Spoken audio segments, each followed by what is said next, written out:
My name is Anja Guttenberger, and this is my podcast, Bauhaus Faces.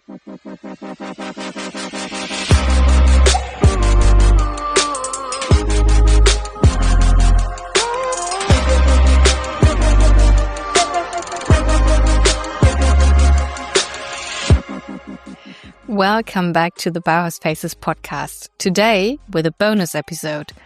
Thanks for tuning in again. In the early 1930s, a small group of young architects left the Bauhaus in Dessau and followed their teacher Hannes Meyer to the Soviet Union. They went in search of new possibilities for architecture, convinced that the ideas they had developed at the Bauhaus could find a future there. Their paths, however, would soon diverge in unexpected ways. This episode returns to that group often referred to as the Red Bauhaus Brigade and focuses on two more members, Konrad Püschel and René Mensch. Picking up on my previous conversation with Daniel Telesnik about Tibor Weiner, we take a broader view of what it meant to continue architectural work across shifting political and geographic contexts. Püschel's trajectory leads from the Soviet Union back to Germany and onward to North Korea, where he contributed to post-war reconstruction. Mensch's path, by contrast, took him from the Soviet Union to Iran, not once but twice in his life. Together, their biographies offer insight into the conditions under which architectural practice was negotiated, adapted, and at times constrained. Although I had originally planned to include Philipp Tolziner in this bonus episode alongside Konrad Püschel and René Mensch, I'll have to ask for a little more patience on that front. The good news, however, is that this delay allows for something even more substantial. Together with Daniel Telesnik, I was able to invite Tatjana Efrussi back to the podcast, whom you may remember from the second part of the episode on Hannes Meyer. In mid-May, I'll be sitting down again with the two of them, this time to focus entirely on Philipp Tolziner and his remarkable story.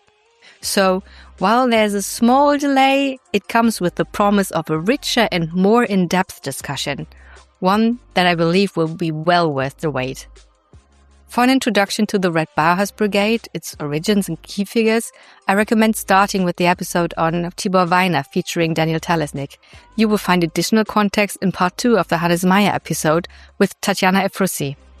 If you want to follow new episodes of Bauhaus Faces, you can subscribe on Spotify, Apple Podcasts, YouTube, or wherever you're listening to the podcast to stay up to date.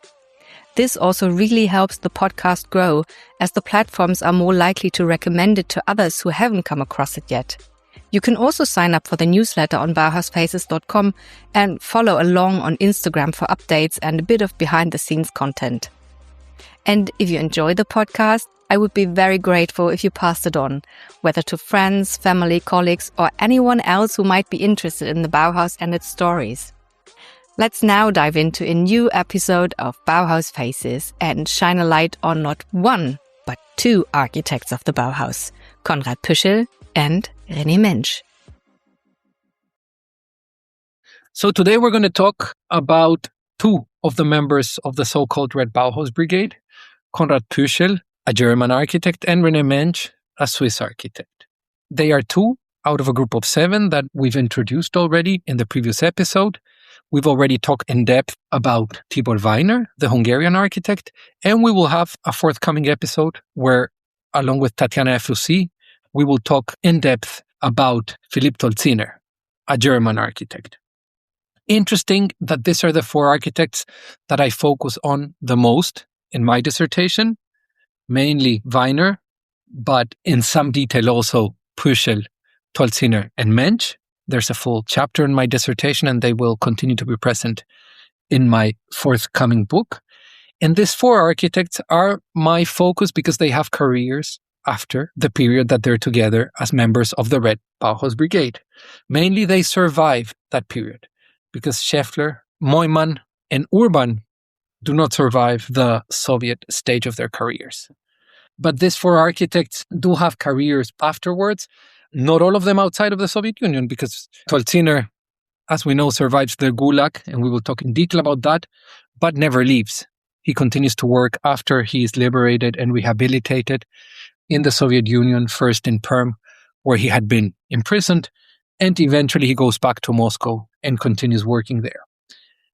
But what's interesting about these 4 architects, as opposed to the other 3, meaning Scheffler, Neumann, and Urban, is that they were never members of the Communist Party in the stage that they were together in the Soviet Union. And we will talk about that in some detail.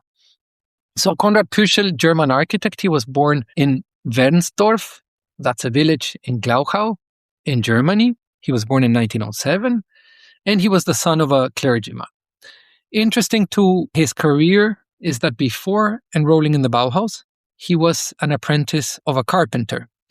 And this was very usual for this generation of architects that went to the Bauhaus, that one of the things that they were required to do before enrolling was bring some either craft or artistic training already. And he enrolls in the Bauhaus in the summer of 1926. This is before the architecture department had been established in 1927 by Hannes Meyer.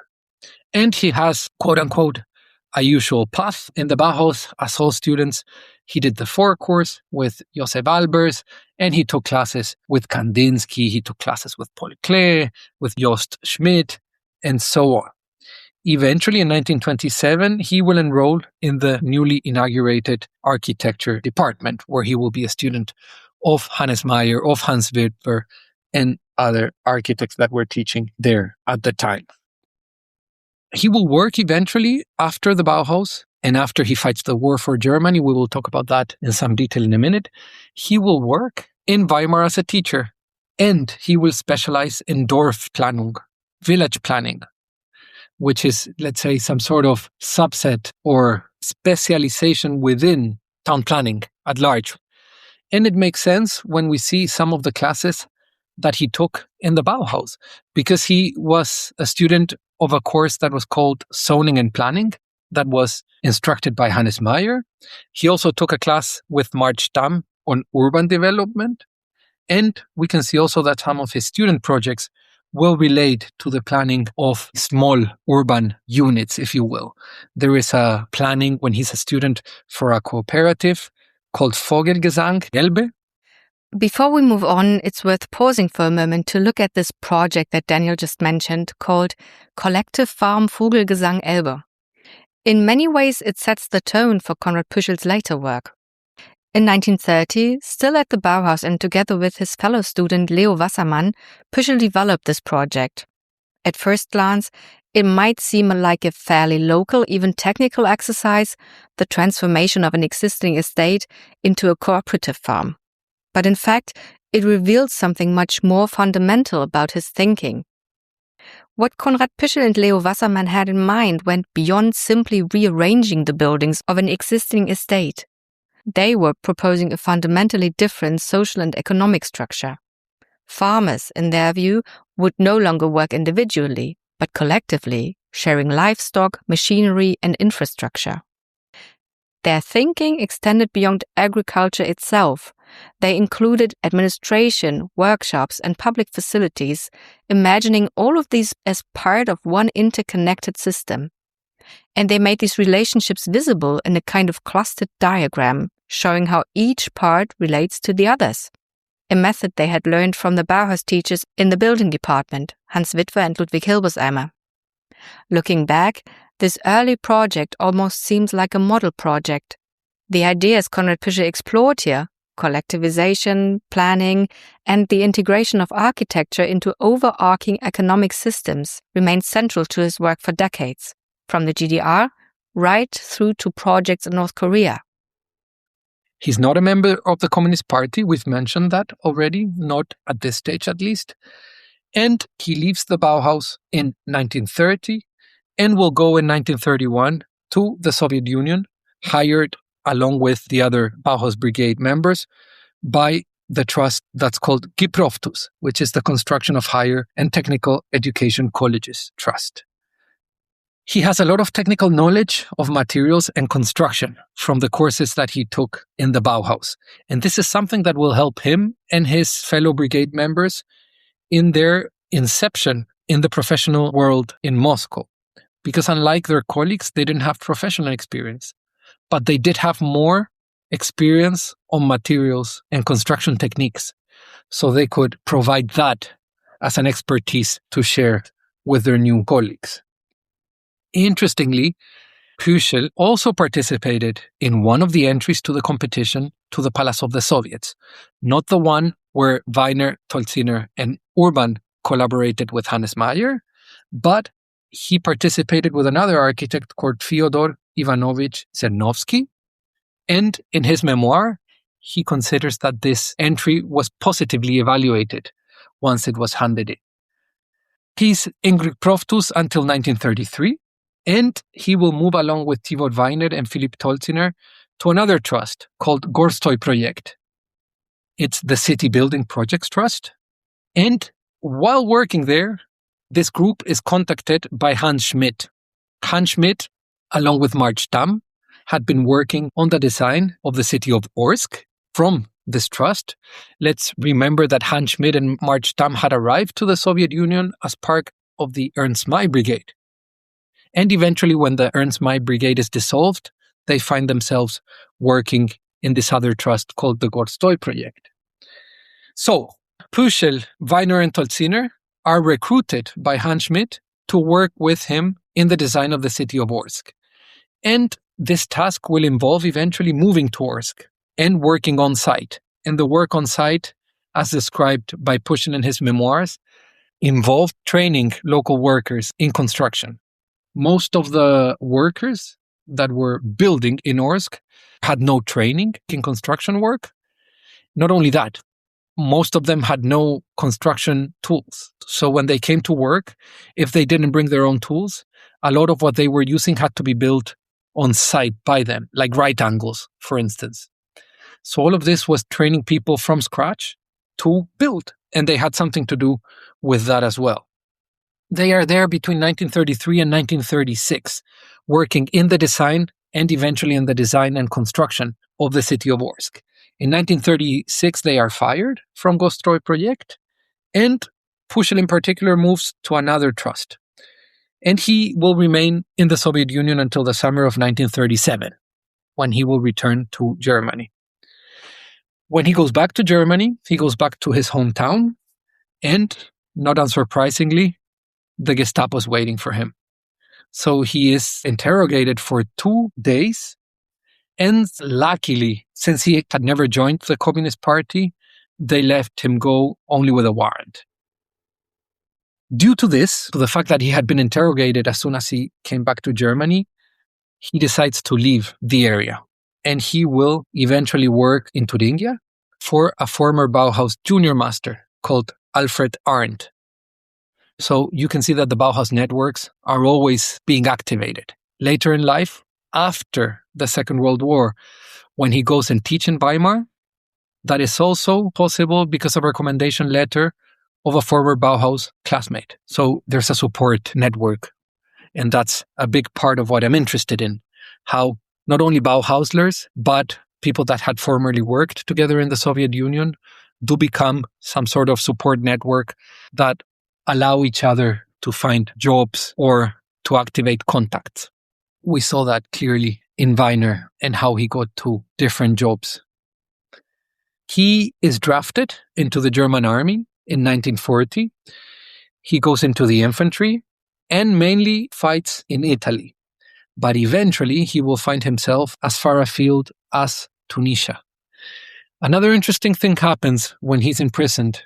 He claims in his memoir that he does survive in this imprisonment, mainly providing architectural or design services, which is interesting and will connect him to the experience we will see in the next episode on Tolziner, because he will claim that he survives mainly the Gulag by providing design and architectural design services. After he's liberated from the Soviet camp in Vilna, he will go to Weimar to join the faculty of the Hochschule. And this is possible because of a recommendation of Gustav Hassenpflug, a former Bauhausler. And he will specialize in village planning, in Dorfplanung. And he will teach this throughout his career there. Mainly the design of rural areas, the refurbishing of villages, and so on and so forth. In 1954, the Ministry of Construction of the GDR will recruit him to go to North Korea to help with the reconstruction efforts after the Korean War. which finished in mid-1953. And he will be asked in particular to help with the redesign or refurbishing or reinvention, to be more precise, of the cities of Han Hung and Hung Kham, which were almost completely destroyed during the war. There is a book that I use for reference specifically on this period by an author by the last name of Armstrong, and he claims that 95% of the housing in these two cities was destroyed during the Korean War. The story goes that Otto Grotewohl, the then GDR prime minister, had promised personally in the 1954 Geneva conference to Kim Il-sung that the Germans would send a task force to help them with the reconstruction of their cities. So, in that capacity, the son of Otto Grotewohl, Hans Grotewohl, who was an architect, asks Konrad Püschel to go because basically Otto Grotewohl asks his architect son to coordinate this effort. He will go to North Korea between 1954 and 1958. Originally, there are around 175 German specialists that will travel to North Korea, but we know that by 1959, there are almost 350 helping and working there. He will do town planning there, and based on the descriptions that I have read, some of them based on his work, and some of them delivered by himself, because he will publish in 1958-59 a report of his work in North Korea. He designed a main avenue that took its form or model, you could say, from Stalinallee, that had been started in 1949. So it makes sense from a chronological point of view. And that there was a big square that was mainly based on Alexanderplatz. So you can see that things that he knew would serve him as models for the types of designs that he did in North Korea. We know also that by 1956, around 6,000 residences had been built, low-rise buildings and mainly housing. He was eventually replaced and another German specialist is sent. And the reconstruction efforts will finish at around 1962. He will teach in Weimar again when he returns. And then at around 1964, he becomes very active in the efforts of refurbishing the Bauhaus building in Dessau, which will not be inaugurated until 1976. But the plans and the project of this refurbishment do begin at around 1964. And that's more or less the career of Konrad Püschel, who will pass as late as 1997. One of the classes that he took in the Bauhaus, although for some reason it's not declared in his diploma, but I have evidence that he was a student, is that he worked under Ludwig Hilberseimer in a project to draw a master plan for the city of Dessau while they were there. And there's a drawing that survives in the archive of the study of circulation in a cross street. This master plan for Dessau, by the way, is a fascinating and still relatively little-known chapter in Bauer's history. What began as an urban analysis ultimately took the form of a 48-page Leporello, an elaborate folded publication that combined maps, diagrams, photographs, texts, and student designs into a single carefully composed whole. 3 Bauhaus students, Hubert Hoffmann, Wilhelm Hess, and Cornelius van der Linden, were selected by Ludwig Hilberseimer to present this work at the CIAM Congress 1933. The setting of this Congress was, to say the least, unusual. Originally planned to take place in Moscow, it had to be relocated due to the changing political situation in the Soviet Union. As a pragmatic alternative, participants gathered on a ship traveling to Athens. During this journey, architects and urban planners presented analysis of 34 cities, including Amsterdam, London, and yes, Dessau, using a standardized cartographic method developed by Cornelis van Eesteren, then president of CIAM. This shared visual language was intended to make cities comparable and to contribute to a broader goal, defining the principles of the functional city, structured according to use and organized through modern systems of circulation. Within this context, the contribution of the Bauhaus students was remarkably ambitious, not only in its analytical depth, but also in its visual and graphic execution. Their Leporello stood out as both a research project and a communication tool, translating complex urban ideas into a compelling visual format. This extraordinary congress was also documented on film. Laszlo Moholy-Nagy was commissioned to capture the journey in a roughly 30-minute film titled The Architects' Congress, which is now available online, surprisingly. Of course, I will link this film for you in the show notes.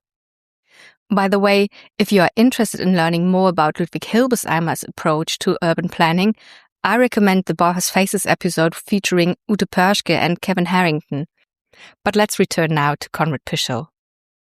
So you could say that he was involved from early on in urban planning efforts. And we could see it also in the type of courses that he took in the Bauhaus. So clearly, that is something that will influence his career thereafter, because that's what he will teach in Weimar, although at the scale of villages.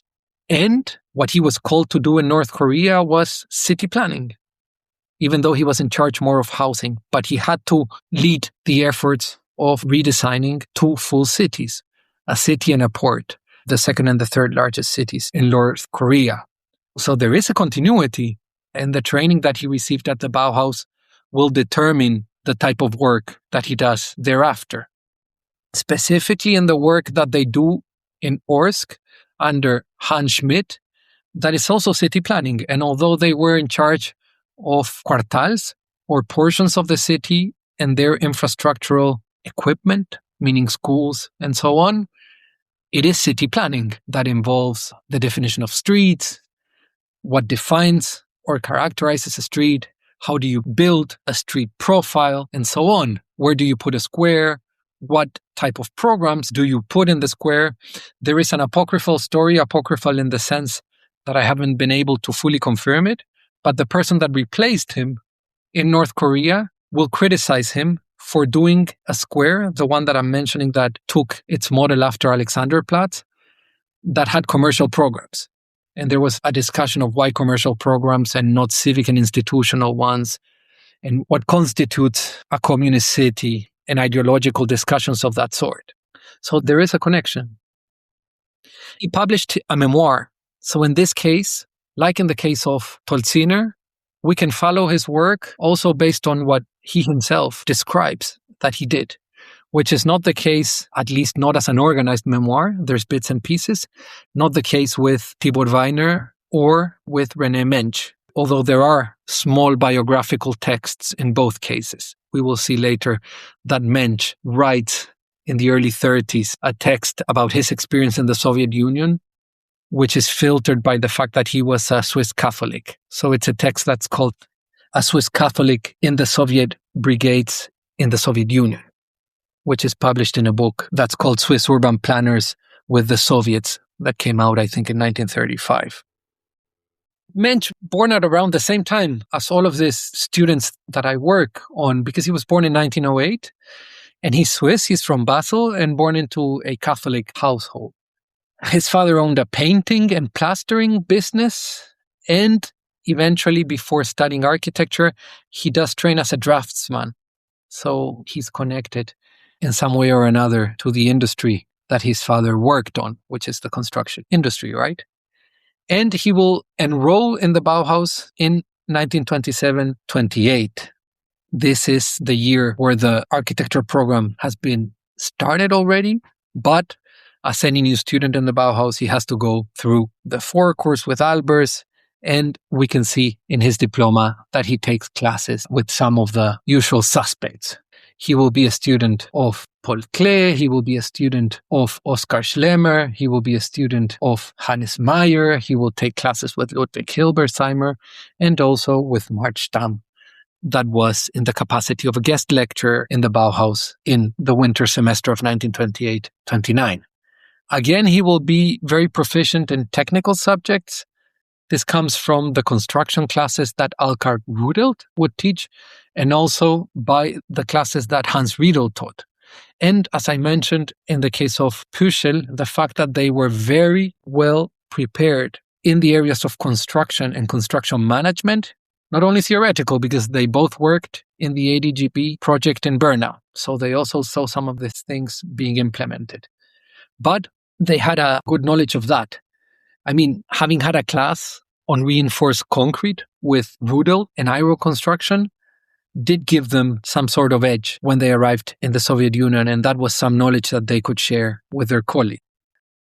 After graduating from the Bauhaus, there is a story that I read in the papers of Tolziner, if I'm not mistaken, that he worked, interestingly, with Richard Neutra in Berlin in 1931.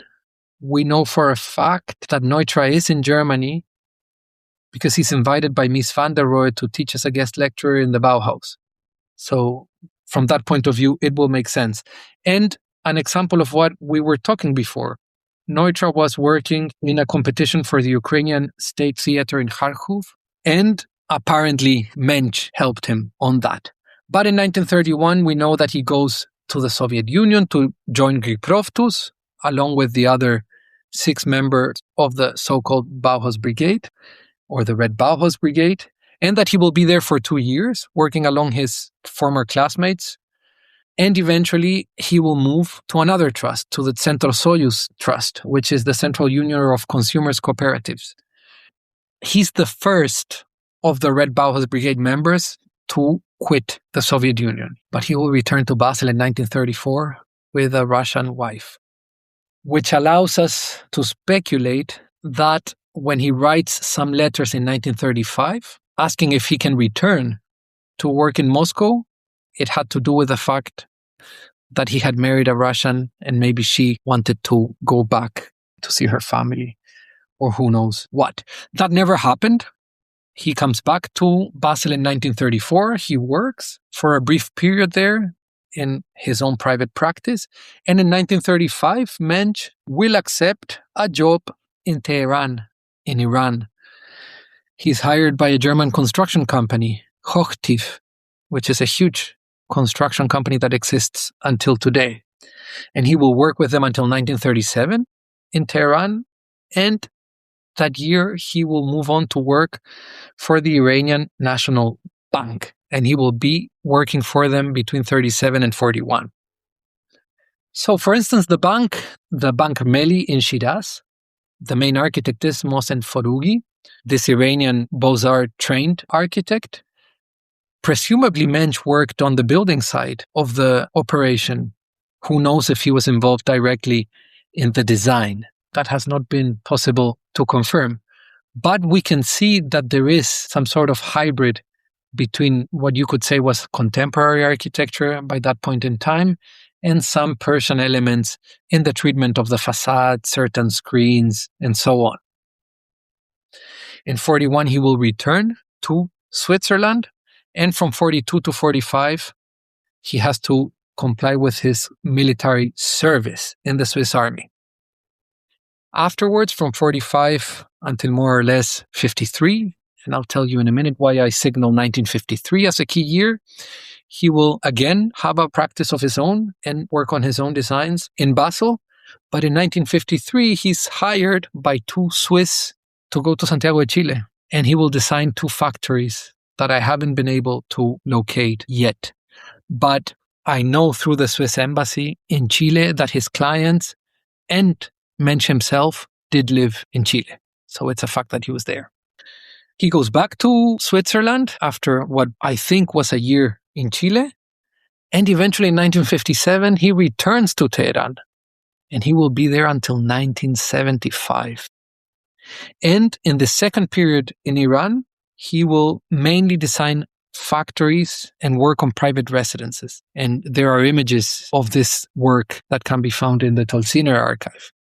Because when Tolziner is doing the effort of trying to reconstruct the careers of his former colleagues, he asks Mensch to send him photographs of what he had done both in Iran and in Switzerland. So that's a little bit how it is possible to reconstruct the career of Mensch.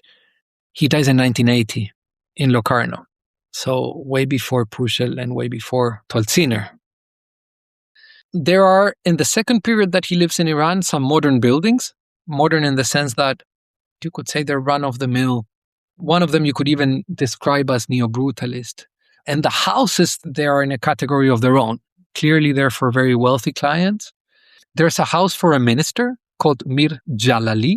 That's like a modern-looking villa very big, very nice, with a swimming pool, but it's in complete tension, you could say, with another house that can be found in the Tolziner archive of the work of René Mensch, which is a house for someone called Habib Sabet, and that this is completely, quote unquote, French looking, where traditional architectural styles are deployed.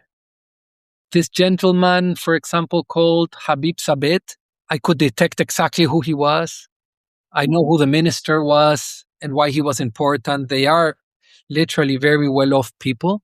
So the fact that he had access to this type of clients is already telling. But again, I am not 100% sure if he was the leading architect. There is a building from the second period, unclear if he was the architect or if he was working in the construction part, but it's a bank that is labeled Texan, and it's in Tehran. And you could say again that it's a high-rise, it's a very contemporary-looking building. I have images for another building called the MAN building or MAN 2. In another documents, you can see that in one of the buildings, the Lufthansa offices are in the first floors. Tehran at this point in time looks quite international. Perhaps not the whole city because I don't have images to prove that, but definitely some of the buildings within it based in this building that I found in the archives of Tolziner. There are images also for a kitchen in the Pahlavi Hospital in Tehran, and that is more of a contemporary looking building. Very rough in its finishings, but clearly a functional building where reinforced concrete is used along with bricks. It's a building that needed to be ventilated, so you can see how he solved that with certain screening elements too. And there are more buildings for the Pahlavi Hospital in Tehran. Some buildings that have some machinery inside of them, but all looking very, yes, I think it's safe to use the word functional in this context. So it's a very eclectic body of work, the one that can be found in Tehran. There are some buildings in the Caspian Sea, a vacation colony, different then again from the previous buildings that I encountered. So there's not one particular style that can describe the work. And then again, I'm not completely sure he was the leading architect for all of these projects. And the fact that they are of quote unquote diverse styles, well, it speaks to several things. You could say that on the one hand, you could think that it's the work of an unprejudiced architect that could design and quote unquote speak different architectural languages, or that he could respond to whatever the clients were asking him for. And that was part of the approach he had as an architect in those years. I did show the images at some point in time to a Iranian architect living in Los Angeles, and also to an Iranian architect that was my classmate in Columbia University that went back to Tehran after we studied together.